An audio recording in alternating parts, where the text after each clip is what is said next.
Meus irmãos, nosso momento de meditação na palavra de Deus, oramos pelas crianças pedindo que Deus fale a elas, e a nossa oração para que Deus fale a você, fale a mim, que Deus nos abençoe, nos instrua de uma forma significativa nessa noite.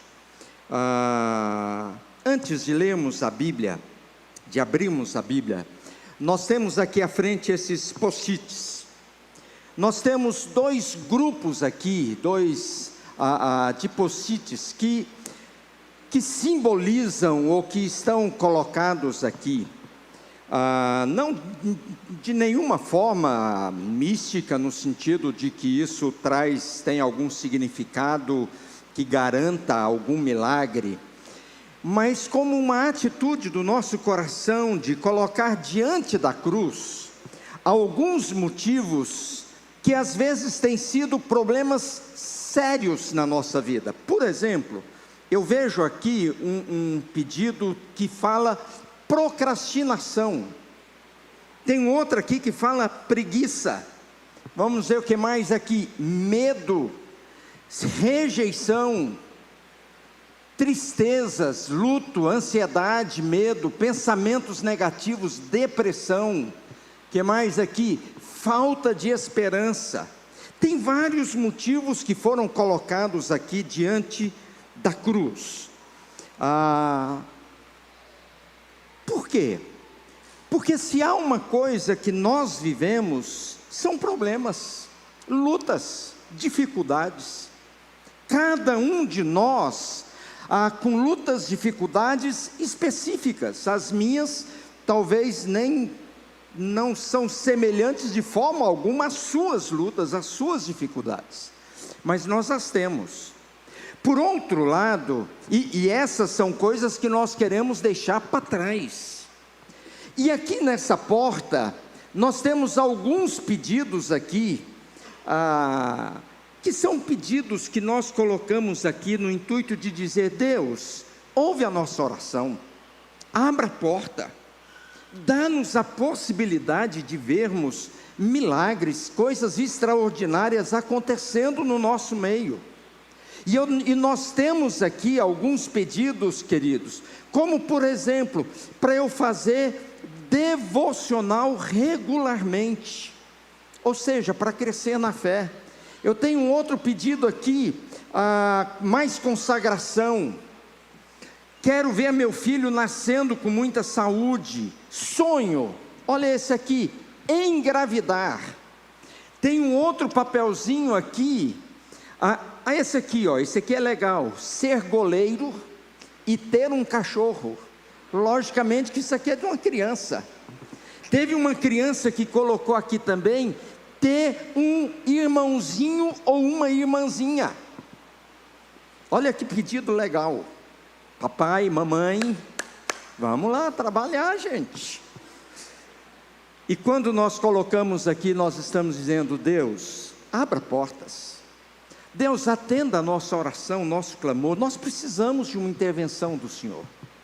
Esse ano, queridos, uma das primeiras séries que nós queremos pregar aqui, que eu quero pregar aqui, e essa palavra hoje já tem a ver, não em termos de sequência, mas de uma introdução, de uma preparação, para falarmos sobre os 7 milagres de Jesus no Evangelho de João. E o nosso foco não é falar sobre os milagres, mas para falar sobre aquele que realiza milagres. O nosso foco, queridos, não é a bênção, mas é o abençoador. Nós estamos muito mais preocupados e desejosos de uma vida com Deus, de um relacionamento com Deus, do que apenas recebermos coisas de Deus.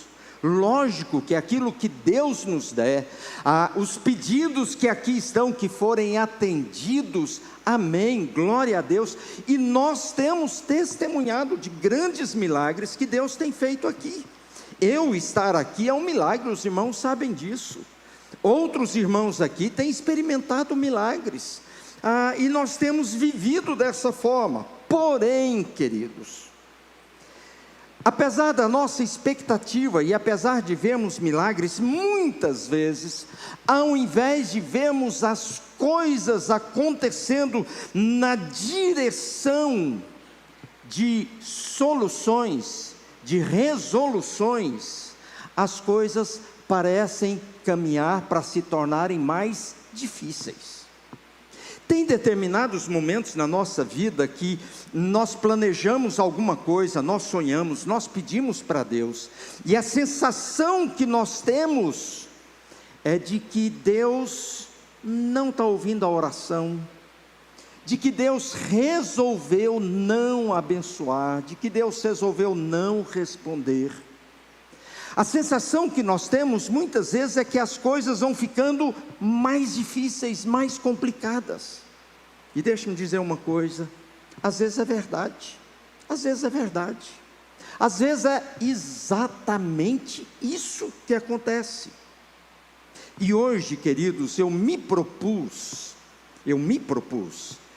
a falar sobre um Deus que às vezes a gente fala para Ele o seguinte: Deus, não dá para facilitar, não dá para tornar mais fácil, precisa ser tão difícil, tão complicado, porque lógico que nós queremos uma vida em que as coisas funcionam de forma tranquila, dentro da nossa lógica, dentro do nosso desejo, dentro do nosso tempo, na nossa perspectiva. Claro que nós sonhamos com isso, claro que nós não queremos que as coisas ruins piorem, nós não queremos que as dificuldades multipliquem, nós queremos ver soluções da parte de Deus e precisamos clamar a Deus por isso. Algumas coisas, queridos, que eu vejo Deus fazendo, que eu falo: Deus, parece que isso aí não tinha necessidade. E na minha perspectiva, eu sempre digo: se eu fosse Deus, como eu não sou, eu não faço, mas se eu fosse, eu faria diferente. E certamente você tem algumas histórias na Bíblia que você diz: se eu fosse Deus, eu não ia deixar isso acontecer. Ou se eu fosse Deus, eu ia resolver esse problema de outra forma. Quer ver alguns exemplos simples? Abraão pede um filho, Deus diz que vai dar o filho. Deus precisa esperar eu chegar a 100 anos para dizer: é agora, não dá para ser um pouquinho antes, não? Sara, minha mulher, com 95 anos, agora. Sara, quando houve essa promessa, ele diz, aliás, ela não diz, ela ri, ela acha graça, a coisa é tão absurda, que se torna engraçada. Diz que ela atrás da porta, ela ri, e o anjo de Deus diz: por que você riu, Sara? Qualquer um de nós iríamos, claro. Ou então, queridos, com Abraão mesmo, quando finalmente o Isaque nasce, agora adolescente, lá para os seus 12, 13 anos, Deus vira para Abraão e diz: Abraão, você está feliz com Isaque? Com a bênção que você recebeu? Claro que a resposta de Abraão é: Deus, demais, então eu quero o Isaque de volta para mim, me dá o Isaque. Como assim, Deus? Como assim, Senhor? Levanta amanhã de madrugada, pega o Isaque, coloca a lenha, prepara o fogo e caminha em direção a uma montanha que eu vou te mostrar. E quando chegar nessa montanha, sacrifica Isaque para mim. 110, 115 anos por aí assim, com a chance de Abraão ter outro filho. E certamente, ainda que tivesse possibilidades, Isaque era insubstituível para ele. Quantas vezes nós temos que entregar alguns Isaques nossos? Às vezes não se trata de filhos, mas se trata de coisas que nós guardamos no nosso coração. Às vezes sonhos, projetos que a gente sonha, planeja, aí Deus ele diz: você pode me dar isso? E Deus vai lá, estende as mãos e de uma forma que nós não podemos dizer não, a gente diz: está bom, Senhor, o Senhor que sabe. A gente pode pensar em Moisés tirando o povo do Egito. Não podia ser mais fácil? Não podia ser mais tranquilo? O texto lá, a história diz que Deus mandou o povo pelo caminho mais difícil e não pelo caminho mais fácil. Deus coloca lá por quê? Qual era a razão? Mas não dava para ser mais fácil. Elias, no Monte Carmelo, precisava acontecer tanta coisa, lá enfrentando os falsos profetas de Baal, precisava ter um desafio daquela monta, e ainda ter que jogar água em cima do sacrifício, para orar e diz: Deus, manda fogo. Queridos, se as coisas acontecessem apenas na nossa perspectiva e do nosso jeito, nós não precisaríamos de Deus. Deus seria indispensável. Especialmente nós teríamos todo o prazer em dispensar Deus, se nós tivéssemos controle da nossa própria história. E eu quero convidar você para abrir sua Bíblia lá em Juízes capítulo 6, e eu quero passear por essa história. Juízes capítulo 6, é a história de Gideão, é uma história bem conhecida. Eu não vou tratar de muitos detalhes desse texto, mas há algumas coisas interessantes nesse texto. Juízes capítulo 6, é o 6º livro aí da Bíblia, começando de Gênesis, e nós teremos o texto aqui, também na parede aqui, projetado. E o texto, eu quero ler alguns versículos, e os versículos que vão ler, e nós vamos começar no versículo 1, diz assim: os israelitas fizeram o que era mal aos olhos do Senhor, por isso o Senhor os entregou nas mãos dos midianitas durante 7 anos. Os midianitas eram tão cruéis, que os israelitas fizeram para si esconderijos nas montanhas, nas cavernas e nas fortalezas. Sempre que os israelitas faziam o plantio, os saqueadores de Midian, de Amaleque e de outros povos atacavam Israel, acampavam na terra, destruíam as plantações até Gaza, levavam ovelhas, bois, jumentos, e não deixavam coisa alguma para Israel comer. Esses bandos inimigos, olha a dimensão desses bandos, que vinham com seus rebanhos e tendas, eram como uma praga de gafanhoto. Praga de gafanhoto acaba com tudo. Chegavam em camelos tão numerosos que era impossível contá-los, e só partiam quando a terra já estava devastada. Os exércitos de Midian, de Amaleque e dos povos do leste cobriam o vale como uma nuvem de gafanhotos. Seus camelos eram tão numerosos como os grãos de areia da praia, impossíveis de contar. Olha o versículo 6. Os midianitas reduziram Israel à mais absoluta pobreza. Reduziram Israel à mais absoluta pobreza. A pobreza era imensa, a fome era imensa, a dificuldade era imensa. E olha como que o versículo termina: e o povo pediu socorro ao Senhor. Isso aqui, queridos, é impressionante.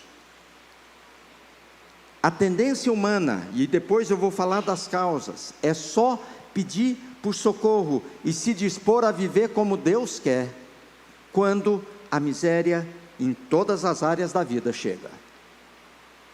Tem pessoas, é um ditado popular, não é texto bíblico, é ditado popular, que diz que se não vem pelo amor, vem pela dor. Isso aí não é texto bíblico não, tá, gente? Isso aí é ditado popular. Mas em alguns casos é exatamente isso que acontece. A pergunta é: precisamos esperar a dor para pedir o socorro do Senhor? Versículo 12, o socorro chega. Veja isso: o anjo do Senhor apareceu a Gideão e disse: o Senhor está com você, guerreiro corajoso. Gideão então respondeu: meu Senhor, se o Senhor está conosco, por que nos aconteceu tudo isso? E onde estão os milagres de que nossos antepassados nos falaram? Acaso não disseram: o Senhor nos tirou do Egito? Agora, porém, olha a acusação. Olha a acusação de Gideão em relação ao Senhor. Agora o Senhor nos abandonou e nos entregou nas mãos dos midianitas. Isso aqui é acusação de Gideão em relação ao que Deus fez.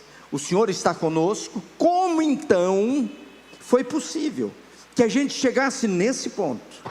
Quantas vezes a gente passa por dificuldades e a gente faz a mesma pergunta para o Senhor? Foi o Senhor mesmo que deixou? Olha a resposta do Senhor para Gideão. Então o Senhor se voltou para ele e disse: vá com a força que você tem e liberte Israel dos midianitas. Sou eu quem o envia. Presta atenção nessa resposta, queridos. Qual a explicação que Deus dá para Gideão diante da acusação? Nenhuma. O Senhor nos abandonou. Deus não dá nem bola para o que Gideão falou. Deus não presta nem atenção ao que Gideão falou.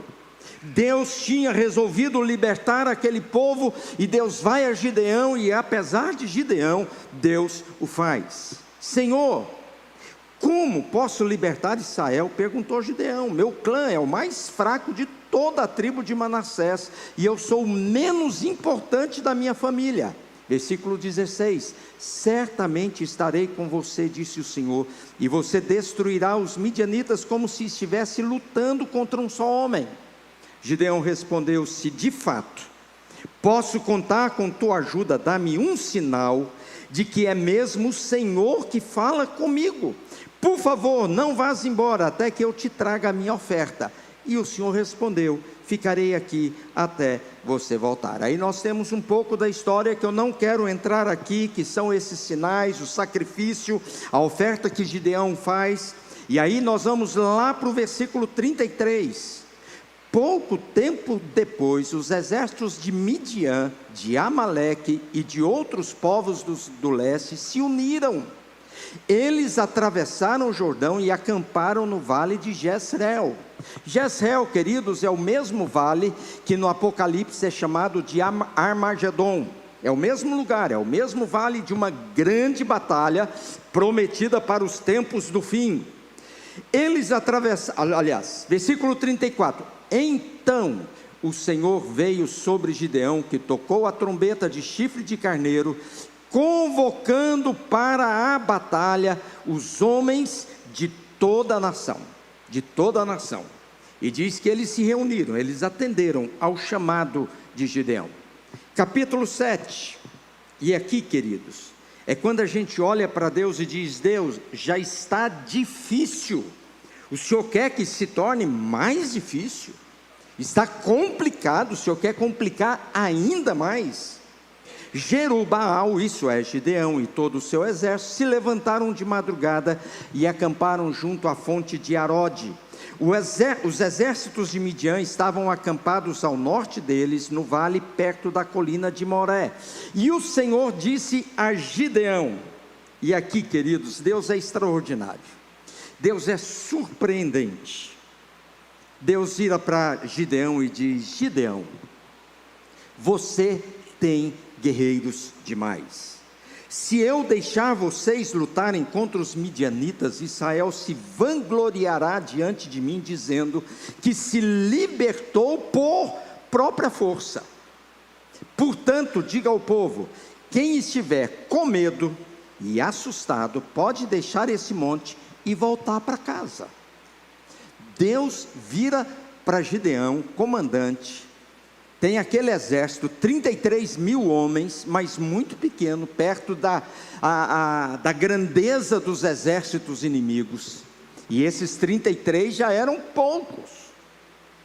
Deus vira para Gideão e diz: Gideão, manda embora, tem gente demais, eu não preciso disso. Como assim, Senhor? Não, manda embora. Quem estiver com medo e quem estiver assustado, manda para casa, não vão ajudar. Aí Versículo diz: 22 mil homens voltaram para casa, restando apenas 10 mil. De 32 mil para 10 mil. Versículo 4: o Senhor, porém, disse a Gideão: seu exército ainda está grande demais. Desça com eles até a fonte, e eu os provarei para determinar quem irá com você e quem não irá. Quando Gideão desceu com os guerreiros até a fonte, o Senhor lhe disse: separe os homens em 2 grupos. Num grupo coloque todos que bebem água das mãos, lambendo-a como fazem os cães. No outro grupo coloque todos que se ajoelham e põem a boca na água para beber. Versículo 6: apenas 300 homens beberam água das mãos, e os demais ajoelharam e puseram a boca na água. O Senhor disse a Gideão: com esses 300 homens eu livrarei Israel, e entregarei os midianitas em suas mãos. Mande para casa os demais. Eu não preciso de tanta gente. Gideão precisava, Deus não precisava. Esse texto, queridos, apesar de uma história longa, é um texto muito simples, é apenas uma narrativa histórica de uma guerra, de uma situação, de um contexto, de uma nação. Não demanda muitas explicações, muitas preocupações com o texto propriamente dito. Portanto, eu quero ir direto em algumas lições, em algumas coisas que nós podemos aprender com esse texto, e a minha intenção, o meu desejo, é tornar isso mais prático para nós. A primeira lição que eu quero trazer aqui, nessa perspectiva de que Deus complica, ou as situações complicam, e a gente entende que Deus está no controle de todas as coisas, portanto, porque Deus permite essas complicações. A grande questão que nós não podemos nos esquecer está no versículo 1 que nós lemos do capítulo 6. E aqui nós temos a razão e a causa de toda aquela situação vivida. Eles fizeram mal aos olhos, fizeram o que era mal aos olhos do Senhor. Eles fizeram mal, o que era mal aos olhos do Senhor.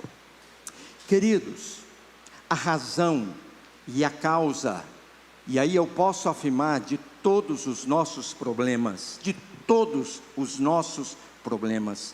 tem a ver com o fato da desobediência humana, da desobediência do homem, da desobediência da mulher.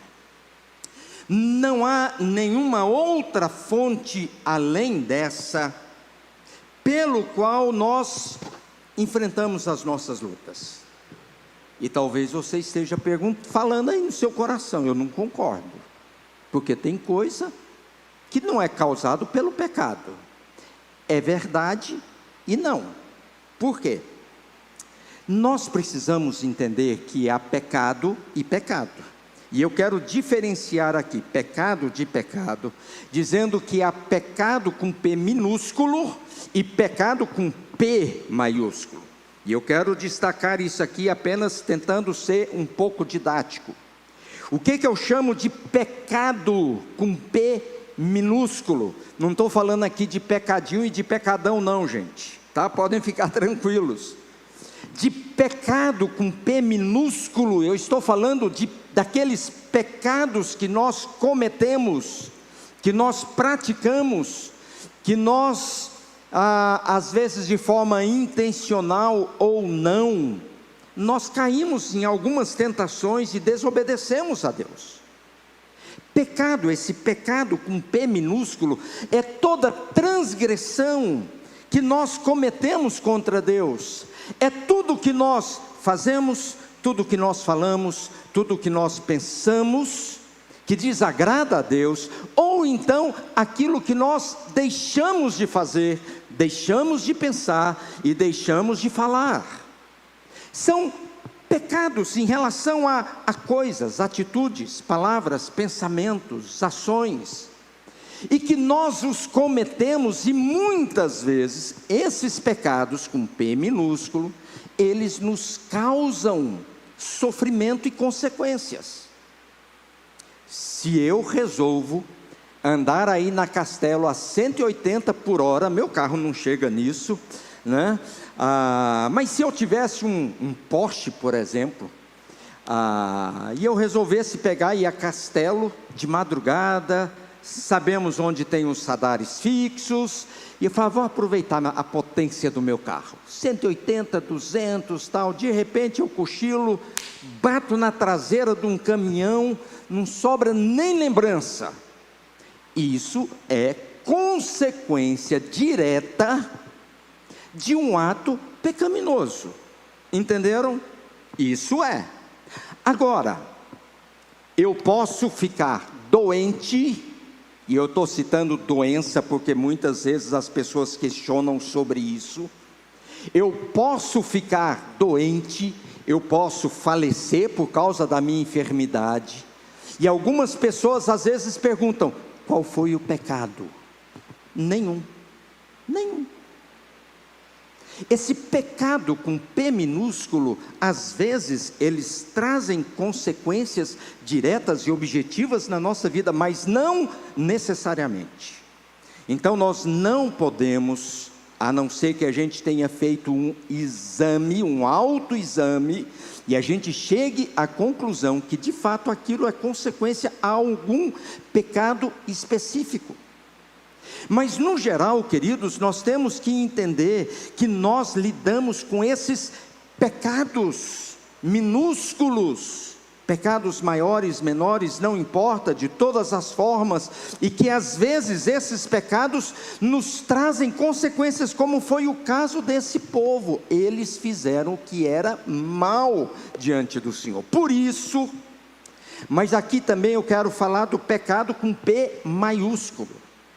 Pecado com P maiúsculo é a mãe e o pai do pecado com P minúsculo, porque é o pecado essencial, é o pecado que eu e você carregamos antes de nascermos, é o pecado que está no nosso DNA, é o pecado que já atingiu e que já provocou na nossa própria essência, na nossa própria natureza, essa tendência de nos distanciarmos de Deus e queremos fazer as coisas do nosso jeito, naquilo que nós pensamos e achamos ser melhor, mais indicado. Esse pecado com P maiúsculo, queridos, é ele que traz as consequências mais amplas daquilo que nós vemos e que nós acabamos vivendo num mundo tão complicado e tão difícil. Porque esse pecado com P maiúsculo, o que a gente na teologia, a gente fala sobre o pecado dos nossos primeiros pais, ou pecado original. Davi, no Salmo 51, ele diz, eu nasci em iniquidade, eu já nasci pecador, em pecado me concebeu minha mãe. E aí a gente vê um monte de bebezinho bonitinho aqui, lindos, mas miseráveis pecadores, tanto quanto eu, tanto quanto você. E aí alguns dizem, tão lindinho, como que o pastor tem coragem de falar isso de um bebezinho tão lindo? Não sou eu, mas daqui uns dias, esse bebezinho tão lindo, começa a colocar a mãozinha do lado de fora, e começa a fazer coisas que não tem a menor explicação, começa a beliscar no irmãozinho, começa a bater no outro, começa a ser desobediente. Por quê? Porque esse pecado com P maiúsculo, que é a mãe e o pai de qualquer outro pecado, com P minúsculo, ele está inserido na nossa alma e na nossa essência. E esse pecado, esse sim, que todos nós temos, e que esse pecado com P maiúsculo, ele pode ser, eu posso falar do meu pecado, com P maiúsculo, que eu sou um miserável pecador, ainda que fosse possível, que hoje, por exemplo, eu não tivesse cometido nenhum pecado, se isso fosse possível, ainda assim, eu continuaria sendo o mesmo miserável pecador.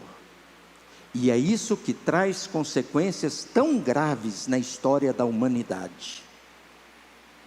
O surgimento de homens como Hitler, por exemplo. Qual a explicação?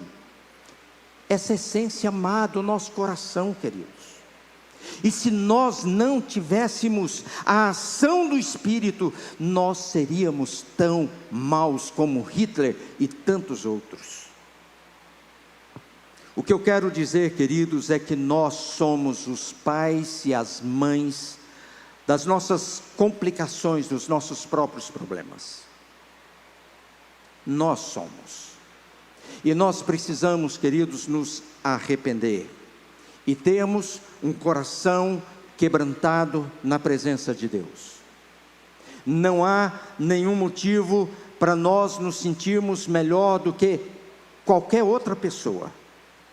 Ainda que você aponte o dedo para alguém e diga: eu nunca cometi esse pecado. Pode ser verdade, mas em compensação você já deve ter cometido muitos outros, tão reprovados pelo Senhor, como aquele que talvez você aponta.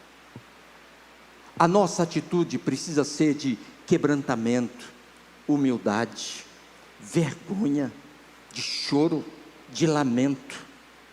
Porque apesar de sermos criados à imagem e semelhança de Deus, essa imagem foi quebrada por causa desse pecado com P maiúsculo, e nós somos expulsos da presença do Senhor.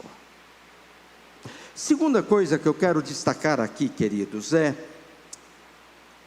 quando Deus vai fazer um milagre, quando Deus vai fazer alguma coisa extraordinária, quando Deus quer resolver, agir de alguma forma, Ele sempre age a partir de alguma coisa, e essa alguma coisa são os problemas que nós não podemos resolver.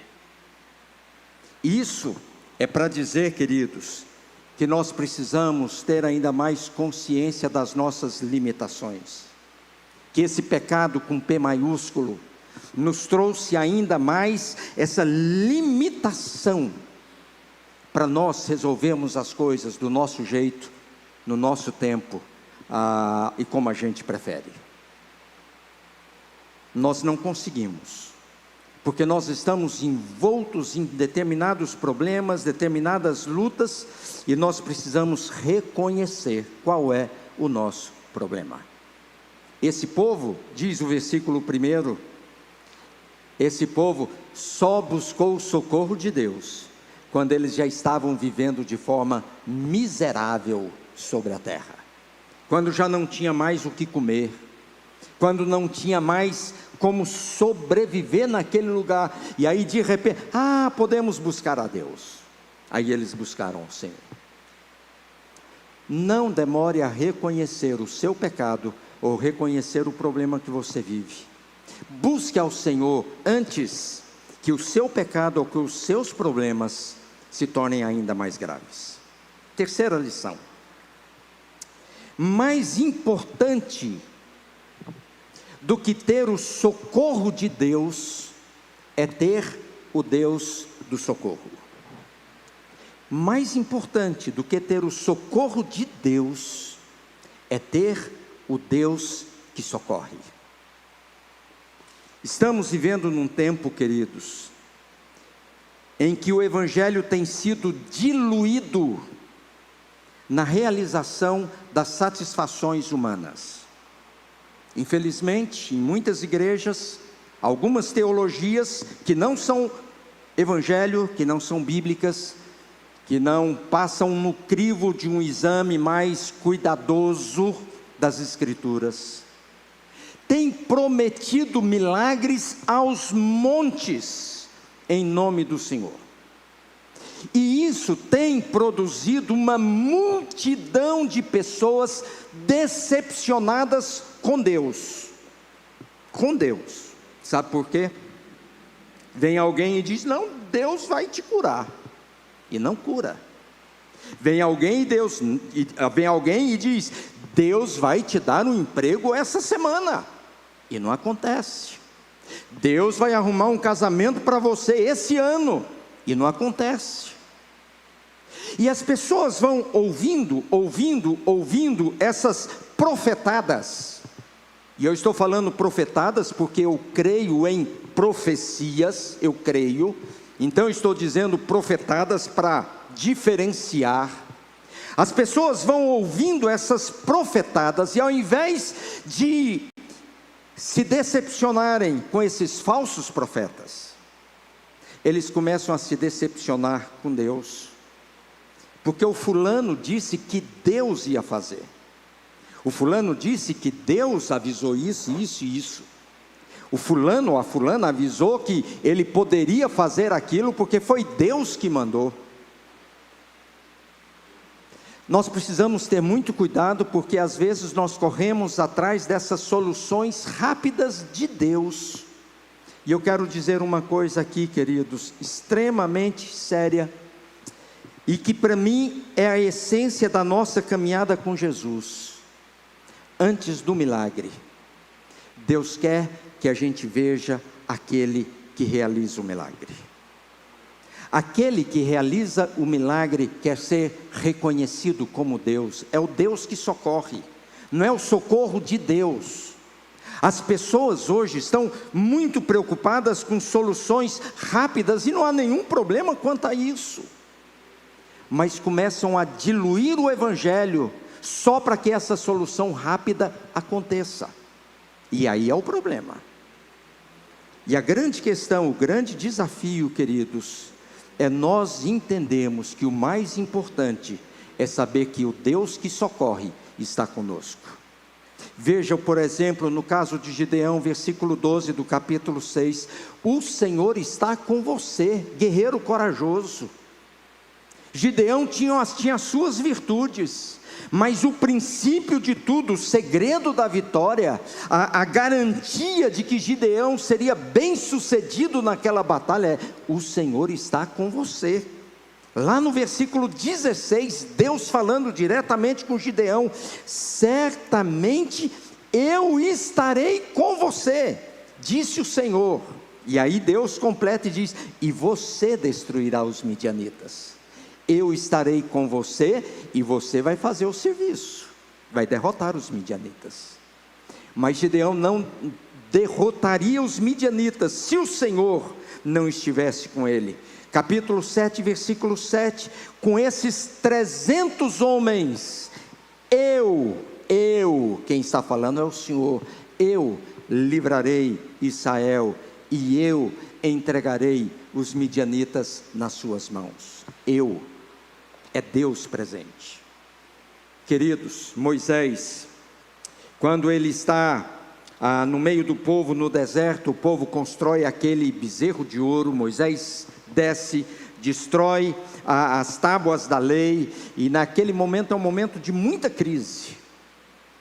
Deus chama Moisés e diz: Moisés, esse povo não tem solução, não tem jeito. Mas Deus tinha feito uma promessa para aquele povo: eu vou levar vocês até a terra prometida. E Deus vira para Moisés e diz: eu vou mudar a história, eu vou destruir esse povo e vou fazer um novo povo a partir de você. E Moisés diz: não, esse povo é o povo que o Senhor escolheu, o Senhor vai com esse povo até o fim.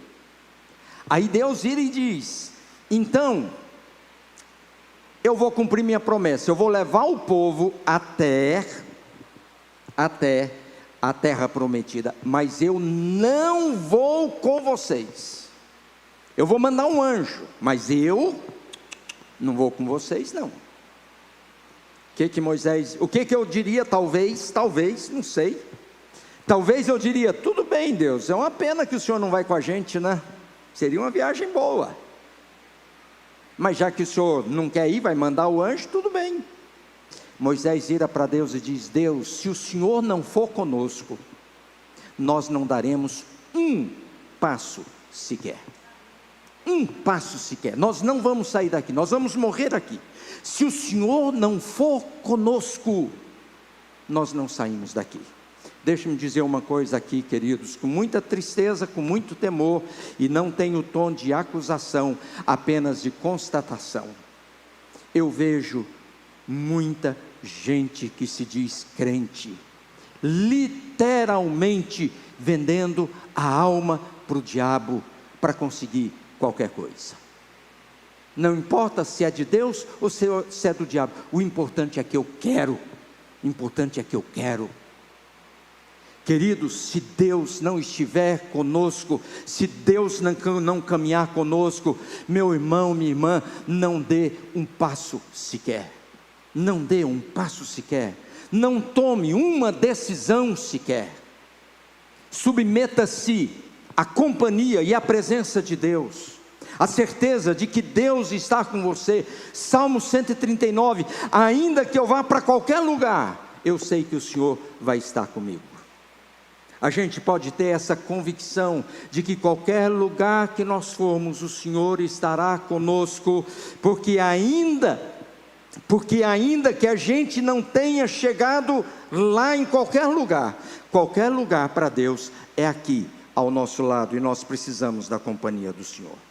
Quarto lugar, queridos, em todas as circunstâncias nós precisamos entender que Deus tem dois propósitos maiores e finais do que o próprio milagre em si. Deus fez um grande milagre, livrou o povo de Israel, aleluia, glória a Deus, beleza, eu fui curado, fui ressuscitado, literalmente, glória a Deus, maravilha, legal, que bom que aconteceu, e a gente poderia narrar um monte de milagres. Por que Deus realiza milagres? Qual o propósito de Deus? Ao realizar grandes feitos, e às vezes é isso que não o leva a fazer tudo quanto nós desejamos. Eu gosto muito desse texto quando ele diz, tem muita gente, a glória não será minha, a glória será dos soldados. Eles vão dizer, nós somos fortes, nós somos bons, nós conseguimos tudo. Queridos, e tem algumas atitudes soberbas dessa na história humana que são tremendas. Alguns dizem que não é verdadeira, mas pelo menos a gente ouve como verdadeira. O engenheiro construtor do Titanic, nem Deus afunda esse navio. Meu bisavô, um homem riquíssimo, uma das fazendas dele tinha 33 mil hectares na ilha do Bananal. O homem tinha boi pra caramba. Isso é meu avô que conta. E diz que um dia, meu bisavô, ele vê aquela boiada toda e diz, nem Deus me deixa pobre. Romário, muita gente aqui fã do Romário. Zico é o rei do Rio de Janeiro, eu sou o Deus do Rio de Janeiro. Nunca mais ganhou nada no Rio de Janeiro. Foi ganhar em outros lugares, mas não no Rio de Janeiro. Sabe por quê, queridos? Porque Deus não permite que a sua glória seja roubada. Não permite. Tem gente demais. Às vezes ele diz, tem dinheiro demais. Às vezes ele diz, tem poder demais. Às vezes ele diz, tem soberba demais. Às vezes ele diz, tem intenções demais aqui que não são as minhas intenções, não sei. Mas nós precisamos lembrar que o maior propósito de Deus ao realizar qualquer milagre, qualquer que seja ele, é para que ele seja honrado e glorificado. Se a gente esquecer disso, nós vamos procurar por milagres e nós vamos perder o que faz o milagre. Porque Deus não é um Papai Noel, um velhinho de barba branca, para de tempos em tempos dizer, o que você quer, meu filho? Como que é? Assim ou assim? Não, não é. Ele existe para ser adorado. E se nós olharmos para nós mesmos e quisermos competir com Deus, jamais. E nós precisamos, queridos, exercitar no nosso coração, na nossa mente, algumas atitudes que mantêm diante de nós essa convicção de que nós estamos glorificando Deus em qualquer situação. Nós precisamos aprender a declarar: Deus, apesar disso, apesar daquilo, ainda é e será sempre soberano sobre todas as coisas.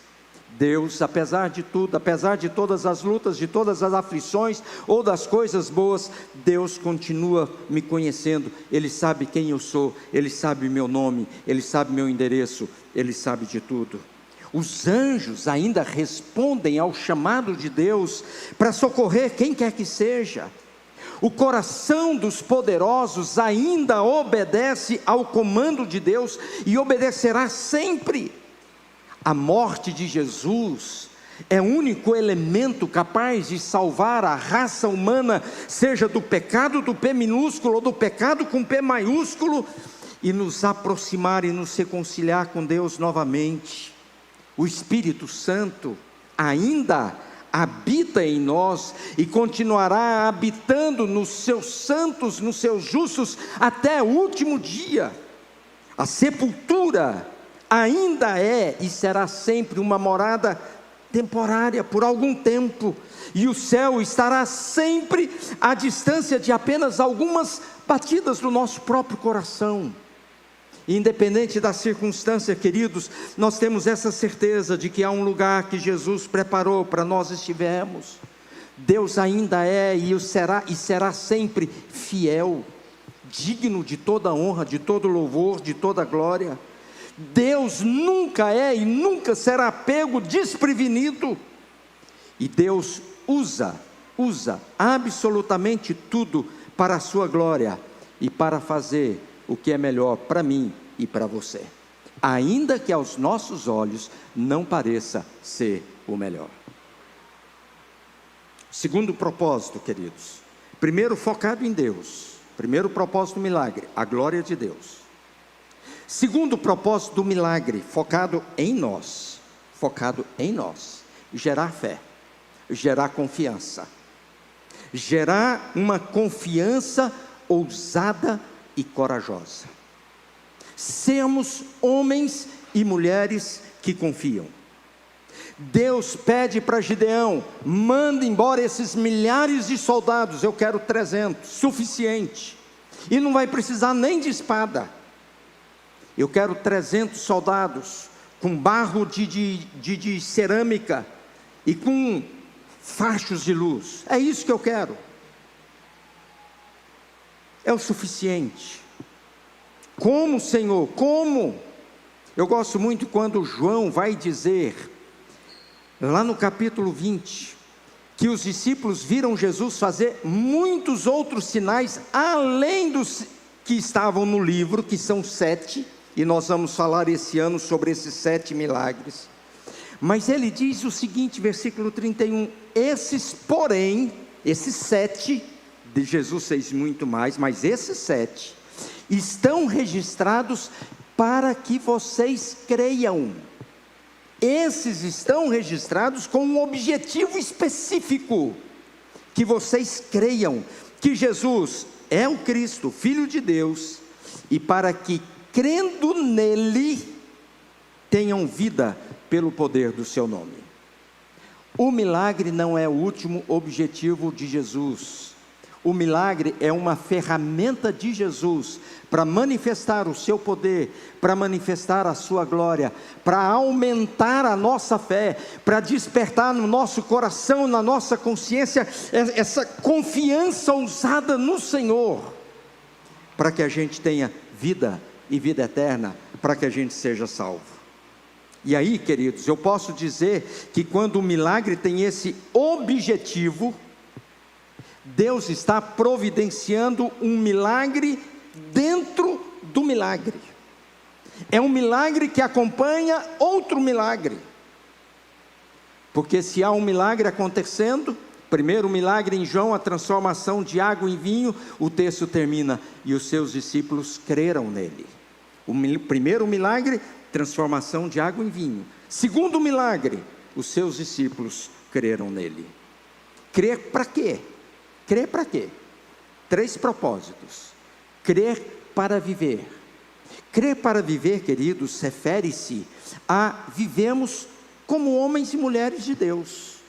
Eu creio em Jesus, eu creio na palavra de Deus, eu creio na instrução de Deus, então eu vou viver, eu vou caminhar como Ele quer, vou ter uma vida cristã condizente com a minha fé.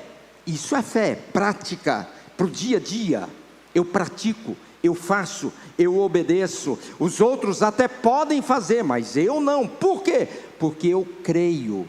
É crer para viver, é crer para agir, é crer para falar, é crer para ver, é crer para ouvir, é crer para ter atitudes. É fé para a vida. Segundo desafio da fé para nós, queridos, é fé para ver. É fé para ver. Jesus vira para Maria e Marta, no 4º dia que Lázaro tinha sido sepultado. Jesus vira para elas e diz, e Jesus repete 2 vezes a mesma coisa: se creres, verás a glória de Deus. Se creres, verás a glória de Deus. Jesus vira para Jairo, quando ele vai atrás de Jairo, para que o Senhor curasse a sua filha, e quando Jairo está ali, alguns chegam e dizem: Senhor, não precisa mais incomodar o mestre, passou da hora, já não tem tempo. Jesus vira para ele e diz: Jairo, simplesmente creia, continue crendo, não duvide, creia, e você vai ver alguma coisa. É fé para ver. Queridos, não é ver para crer, é crer para ver. Bem-aventurados os que não veem e creem, porque aqueles que creem ainda sem ver, poderão contemplar coisas maravilhosas, maravilhosas. Hoje nós oramos pela Mariana, pelo Marcel aí com o Estevão. A Mariana teve uma surpresa quando eu estava internado, e ela foi a primeira da nossa vivência, seja da família, seja aqui da igreja. Quando ela chegou à UTI para me visitar, e ela disse que chegava a cada dia lá com a expectativa de qual seria a notícia, e depois de algumas más notícias, e naquele dia ela chega, e a médica de plantão na UTI diz: vai lá ver seu pastor, você vai ter uma surpresa. E ela vai lá, eu estou acordado, e ela fica emocionada, e eu fico emocionado também. Foi um período que eu chorei demais. Mas aí na hora que ela estava indo embora, e uma das preocupações era se eu vegetaria apenas, quais seriam os prejuízos neurológicos, eu viro para ela e diz: Mariana, cubra meus pés, estou com frio. Isso é uma coisa tão simples, tão simples. E ela diz: um dos maiores milagres que eu já vi. Quando a gente crê, Deus nos dá a possibilidade de ver. Queridos, o desafio para que você creia, aumente a sua fé, a sua confiança. Creia. Mas é impossível. Creia. Nós queríamos comprar um terreno, não deu certo. Agora nós queremos comprar o terreno e o prédio. Pastor, é doido? Pode ser, depende da sua perspectiva. Mas eu creio que em algum momento isso vai acontecer. Pode não ser enquanto eu for pastor dessa igreja, mas pode ser o próximo pastor, pode ser para a próxima geração. Mas a igreja, isso por causa dos propósitos da igreja, vai conseguir coisas muito maiores do que nós imaginamos.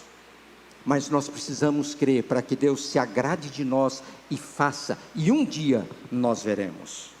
Mas acima de tudo, queridos, a fé que Deus nos dá, o grupo, por favor, a fé que Deus nos dá, é uma fé para que sejamos salvos. Não há milagre maior do que a minha e a sua salvação. Não há nenhum milagre maior do que a fé que nos aproxima de Deus. não há nenhum milagre maior do que os efeitos da cruz sobre a nossa vida, de Jesus, o nosso Redentor, que foi à cruz, que se ofereceu para ser morto na cruz, para perdoar os nossos pecados, para cancelar a culpa da nossa dívida e nos declarar justos, justificados, salvos, santos, ter, queridos, o nosso nome escrito no livro da vida. Temos a convicção, queridos, de que no instante em que nós fechamos os nossos olhos, nós estaremos com o Senhor Jesus imediatamente. E aí a palavra diz o que é incomparavelmente melhor. Queridos, não há milagre maior do que esse, de saber que no momento em que acabaram os meus dias aqui, no mesmo instante, num piscar de olhos, num fechar de olhos, eu estarei com Ele. Não há milagre tão grande, queridos, do que cremos de que de um momento para outro, os céus se abrirão e Jesus voltará em glória para nos levar para Ele, aqueles que ainda estiverem vivos. O projeto de Deus para o homem e para a mulher, queridos, não é um projeto apenas de vermos milagres acontecendo para resolver os nossos problemas enquanto estamos aqui.